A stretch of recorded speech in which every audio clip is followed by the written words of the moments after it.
After my trip to Finland, there was no telling which coasters were over the horizon. Only the sun was guaranteed. But perhaps the first land to see it would be next? After all, I had a deeper knowledge of Japanese thanks to my high school years. Hell, a small part of the reason I chose it was the country's fascinating collection of coasters. The record-breaking Steel Dragon 2000 is what originally caught my attention. However, a trip to Japan was among the last things on my mind in 2013. It was a year defined by college anxiety and relationship drama, and my coaster obsession was at its weakest point since 2008. To be fair, it was the only year I rode coasters with 2 different girlfriends, but there were no new credits to be had. After I was through with girl number 1, it did not take long for number 2 to enter the scene. While our only park that summer was Great Adventure, it was actually nice because we shared the experience with 2 friends. You'll have to take my word for it, because I can't find the 2 on-ride photos we bought. As for the rest of the summer, there was just a simple trip to Knoebels with my mom. I did see a puppet show, and there was also the only picture I ever took from a roller coaster. But I did not ride anything new since Impulse wasn't built yet. We missed Flying Turns by a couple of months, and I did not even know Black Diamond existed. Now, 2014, that was a new low. While it was a better year in other respects, I don't remember riding any coasters at all. I was more interested in things like Lord of the Rings, cooking, the twin singers Nalani and Serena, and LSD. Perhaps my trips eliminated the need for coasters. Although it's not saying much, it took until spring 2015 for things to start happening again. This is when I dated girl number 3, who I met after moving to a different town. One day, we took a day trip to Brooklyn and met her Russian relatives in the Brighton Beach neighborhood. If you're from the area, you know what's nearby.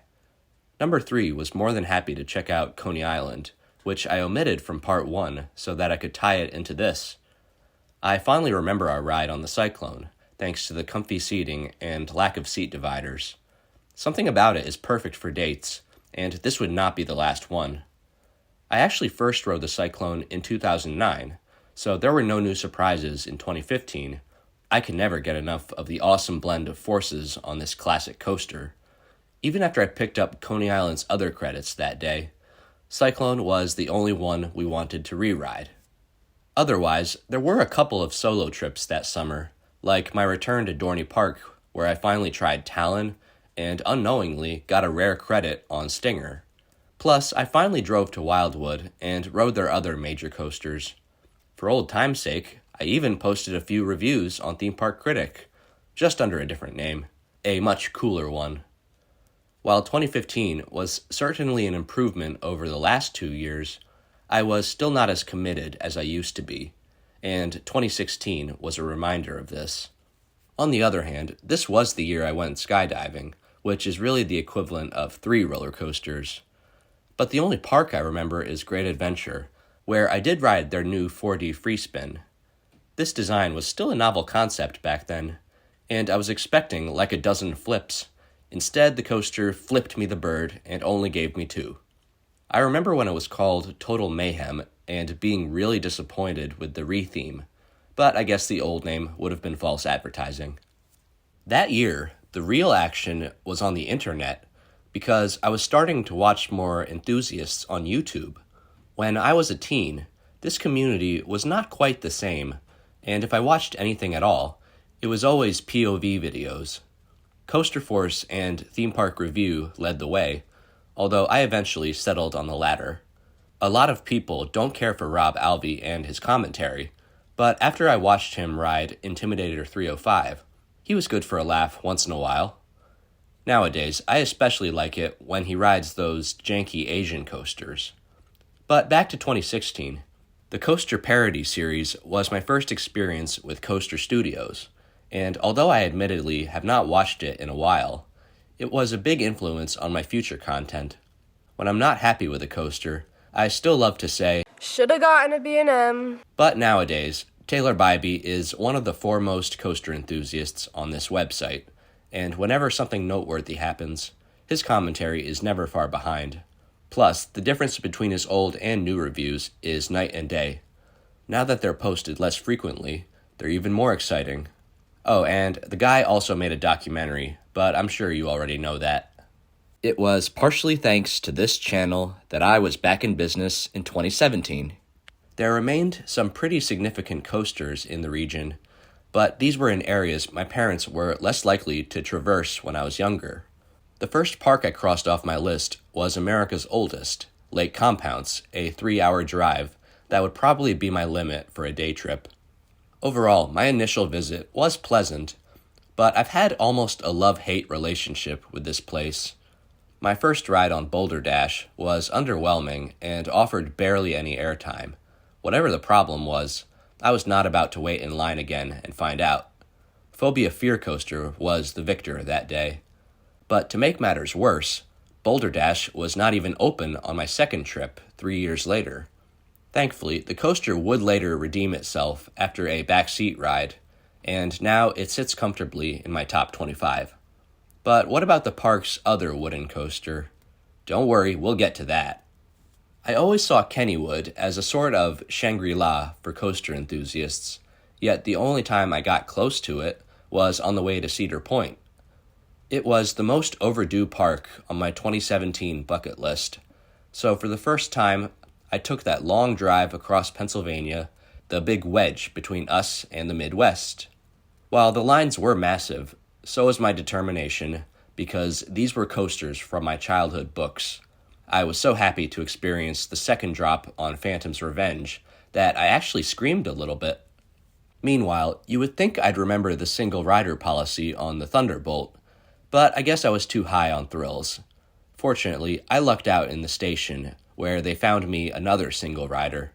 I love the Thunderbolt's unique setting and how it's basically two coasters spliced together. But last summer, it left a bad taste in my mouth when one of the turns caused me to elbow myself in the ribs. Even though I was only bruised, this was the worst pain I ever felt on a coaster, and standing up was difficult for about a week. Another overdue park that year was Six Flags New England, or Riverside Park as I originally knew it. Unfortunately, I made the mistake of visiting during Fright Fest, resulting in even worse lines than the Kennywood trip. Out of the 12 coasters at the time, I only had the patience for 3 of them, so I had to choose wisely. I've always prioritized old woodies, so Thunderbolt was first, and every enthusiast will know the other 2.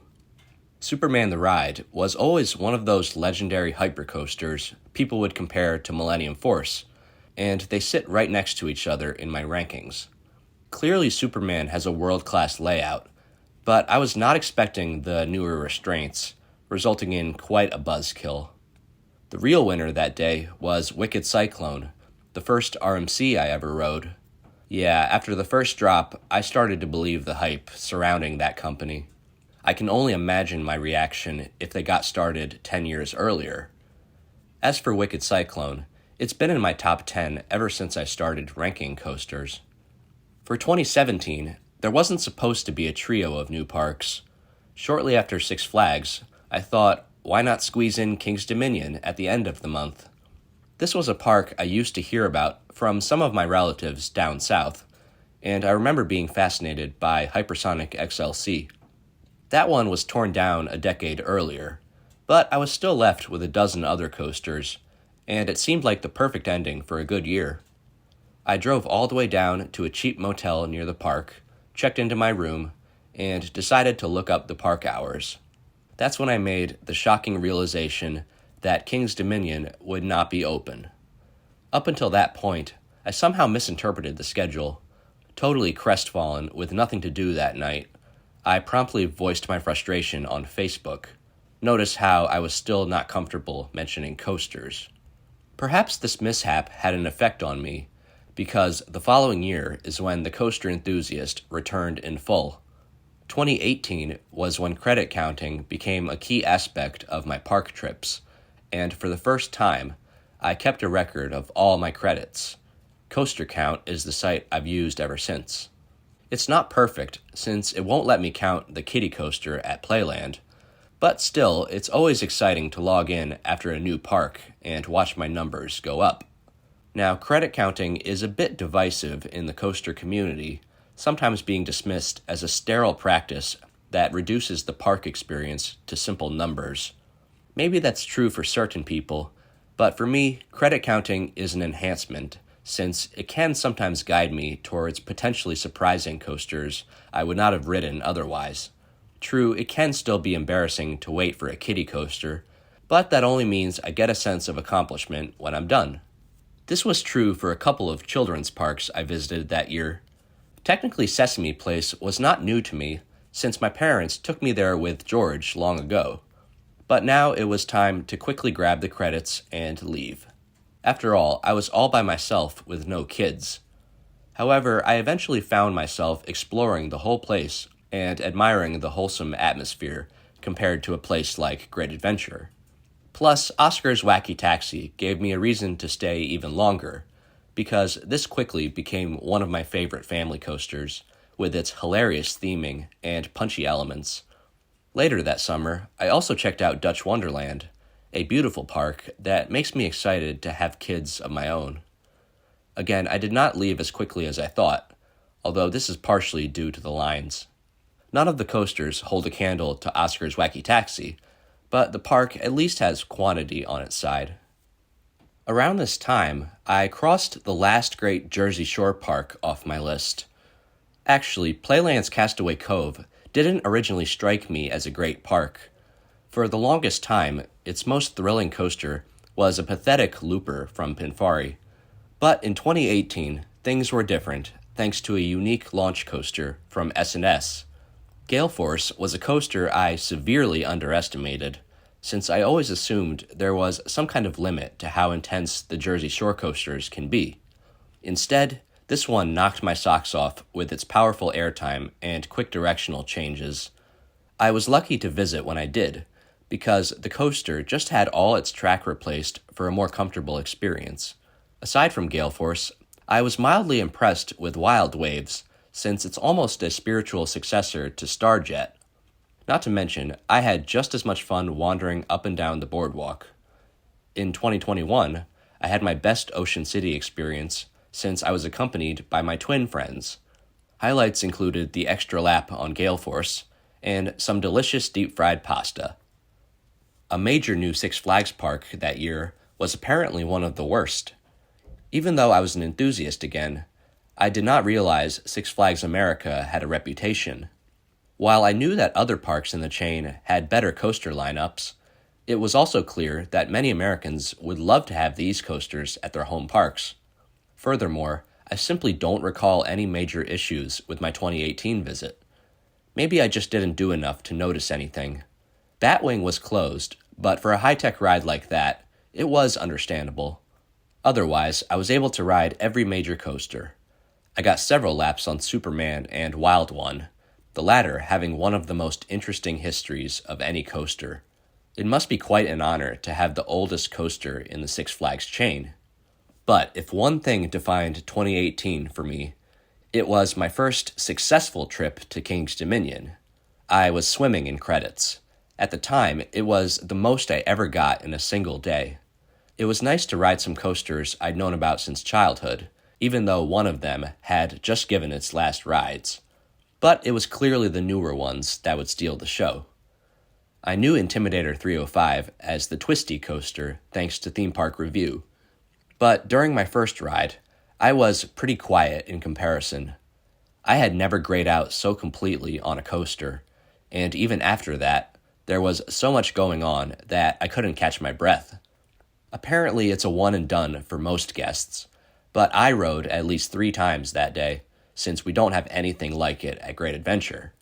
Nor do we have an RMC hybrid.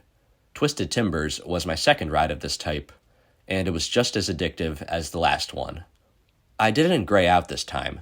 I was just giddy from the barrel roll drop and abundant airtime. And who was riding that day? None other than Taylor Bybee, enjoying another day at his home park. His train pulled into the station, I told him I was a big fan, and he barely acknowledged me. Maybe he was sick of being noticed that day, but hopefully I'll have better luck next time, since he has seen at least one of my videos more recently. Anyway, it's worth noting that both of these coasters are in my top 10. That should tell you how top-heavy the park's lineup is. I can only wonder what they're planning for Volcano's replacement. Now, that was quite a mouthful for a single year. Meanwhile, I hit a bit of a lull in 2019. Aside from an FEC, there was not a single new park that year. My only coaster trip was Busch Gardens Williamsburg, whose lineup had changed quite a bit.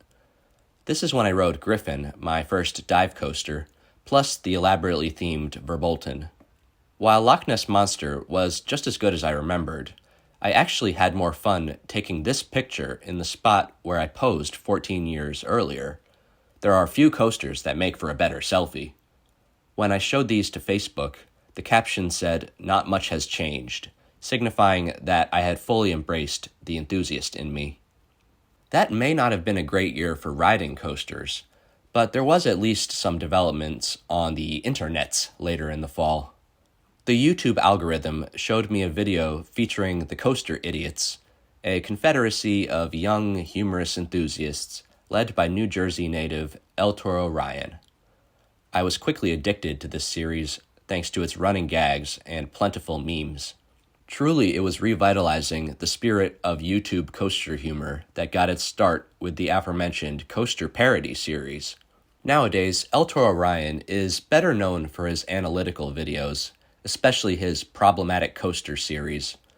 But with the way I was introduced to him, I can't help but chuckle when I hear him talk. Last fall, I was surprised to find him at ShopRite, since I wasn't aware that he lived nearby. After this picture was taken, we had a pretty decent conversation, and he remembered who I was when I mentioned one of my videos. Therefore, this encounter was much more pleasant than the one with Taylor Bybee. The other YouTuber I found would become a favorite. Around the time I was binge-watching Coaster Idiots, I stumbled upon a countdown of the worst coasters in North America. The commentary was amusing, and the concept was refreshing, since I hadn't kept track of all the bad coasters since my theme park critic days. Lately, I had just chosen to ignore them.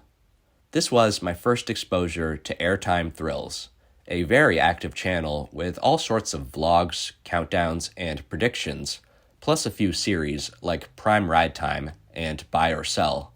I also like how he gets his daughter Sophie involved, who I'm sure has a bright future on this site. Not that there's anything wrong with coaster studios and theme park crazy, but I credit these newer channels with triggering a coaster renaissance starting in 2020, of all years. About a month before COVID got bad, I took a day trip to the new Nickelodeon universe for my first winter credits in a long time.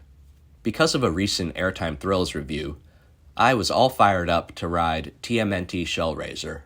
While it's apparently rougher than its Japanese counterpart, it does boast some really neat features, like the view of New York and interaction with an adjacent coaster. Coupled with its unique layout, this makes for an amazing coaster that I think beats most of those at Great Adventure. Not long after this, I entered my first relationship in almost 5 years. I had all sorts of good times with girl number 4, but when it comes to the matter at hand, she made a bigger impact than anyone before her. After our 2020 adventures, she was single-handedly responsible for more of my credits than anyone besides my parents. This all began in June that year, when she invited me for a trip to Missouri to visit her relatives. Before heading to their place, we decided to take a side trip to Silver Dollar City. It's crazy that I went there before Dollywood, a park that does not require a pit stop if I'm driving. Anyway, Silver Dollar City blew us away as expected. Not only was the theming the most immersive I'd ever seen, but the theme itself was appropriate for the area. I can hardly imagine New Jersey pulling off something like this. This park doesn't go overboard with its coaster lineup, instead focusing on what each coaster contributes to the theme. Luckily, they can still boast an impressive 1-2 punch with Outlaw Run and Time Traveler, which both offer different ride experiences to keep things interesting. If we didn't need to reach her relative's house by midnight, girl number 4 and I could have easily stayed until closing. It wasn't long before we decided, what the hell, Six Flags St. Louis isn't too far away. So that's exactly how we spent our third day out there. Frankly, I found this place to be pretty underrated. Obviously, we didn't expect anything like the last park, but there were still some pretty interesting coasters here. First of all, Mr. Freeze is a complete rush. It almost made me feel like I was back home on the chiller again. We were amazed at how long we were going up the spike, which was a nice contrast to the positive G's in the rest of the layout. Meanwhile, there were 3 distinct Woodies to try. American Thunder is your usual GCI twister, Screamin' Eagle has a classic out-and-back layout, and the Boss is a mammoth terrain coaster. I slightly preferred Screamin' Eagle because I sat in the very back, which is apparently the best seat for airtime. That, by the way, is how I rank coasters, by the best possible ride. Later that summer were a couple of solo trips to some older parks. I was really excited to visit Lakemont Park, since I already failed to do so in 2017. I even had to settle for Del Grosso's just to the north. Even though Lakemont is more of a recreational area nowadays, this place is still essential for coaster enthusiasts. You know what I'm talking about. Leap the Dips, the world's oldest roller coaster. Oh man, did this thing catch me off guard. With barely anything to hold on to, you really get yeeted over some of those drops. Meanwhile, Skyliner is a more typical Woody that's also more fun than it looks. Aside from the cool view of the baseball stadium, you have that first drop, which is a better airtime moment than anything you'll find on Phoenix. A week later, I drove up to New Hampshire to visit my aunt and uncle, the same people who took George and I to Storyland. This time, we mainly focused on activities like kayaking, although I did stop at the park in my free time to try out Rorosaurus, which was heartbreakingly closed. Fortunately, I had better luck at Canobie Lake on the way home. This has to be one of the most traditional parks I've ever seen, and it almost feels like a New England version of Knoebels. The crowds were a bit out of hand, but with only 3 major coasters to wait for, I could tolerate it. Yankee Cannonball did not deliver the airtime I expected, which was extra disappointing after waiting in the hot sun. Untamed was rather rough, but it's a good fit for a place like this. Little did I know that Canobie Corkscrew was the most valuable credit. For an enthusiast, it's always a good feeling when you find out you rode a coaster in its last season. Towards the end of August, I joined my brother and future sister-in-law for a little trip to the Finger Lakes region. Yeah, it took me long enough to mention my older brother Kai. It's just that he plays a pretty minor role in my coaster obsession.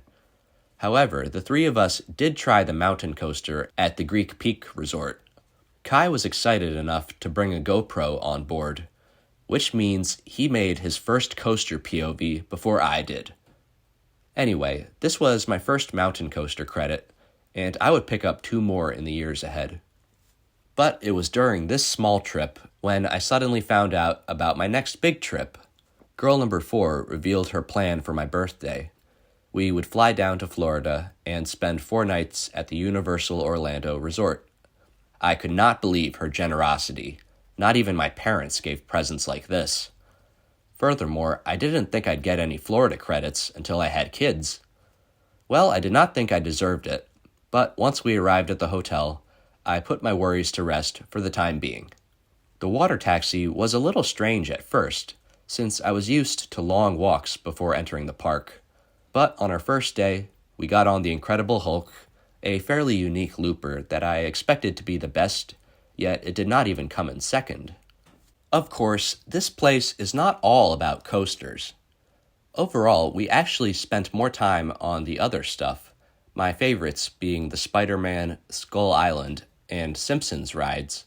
But it was the second day, my actual birthday, when we rode the most coasters. In particular, Hollywood Rip Ride Rocket was a really cool experience, both due to the forceful layout and that I chose the perfect song for a roller coaster, Rolling by Limp Bizkit. By the way, I love how you can also go with Gloria Gaynor's I Will Survive. I guess certain riders need to be reminded that the ride won't hurt them. Anyway, we saved the best for last, and it's a good thing we had express passes, or we would have been there all day. No, I'm not talking about Velocicoaster, although it was mostly finished by then. Instead, we tried out the Hagrid coaster, whose full name I never say. To this day, it's still my favorite family coaster, and the only one I give a 9 out of 10. The theming and the atmosphere are unreal.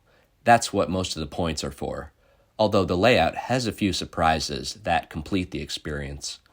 Still, you have to try the motorbike seat to get the most out of everything. We checked all the major rides off the list, so October 9th was supposed to be our day off before going home.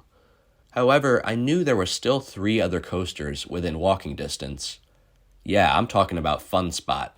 Not the fun spot I would have preferred, but credits are credits.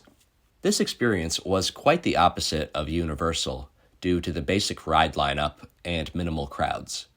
It was nice that they had a wooden coaster for my 200th credit, but once I got my laps on that and Freedom Flyer, I had to step out of my comfort zone for the kiddie credit, since I needed someone to operate the damn thing. In the end, I prevailed, and I even got some exercise that day. 2020 was when I joined the Facebook group Coaster Appreciation Society, which was easily one of my best decisions on that site. If it's coaster related, you'll find pretty much anything in there, although my posts are usually pictures of coasters I just rode.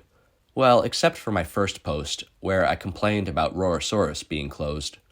Also, there was the time my El Toro Ryan picture sorta blew up, while a more heartwarming moment was when people checked out a coaster trading card I made as a kid. Sometimes my coaster humor shines through, like this shot during the safari at Great Adventure. But once I'm back to riding coasters this year, you can bet they'll mostly be hearing about that. It was also around this time that I discovered Canobie Coaster on YouTube, probably the most prolific channel in the coaster community. Most of the time, he posts ride and park reviews daily, giving all the information you need, whether you're an enthusiast or a casual park goer. No matter what kind of day I'm having, it's always exciting when he discusses some coaster nobody has reviewed. Plus, the reviews are accompanied by lots of non-copyrighted footage, which has proven very useful to me. The only potential issue with the channel is the lack of humor, save for the occasional quip, but overwhelming memes and jokes are not really his style, and I think coaster enthusiasts already know where to get that.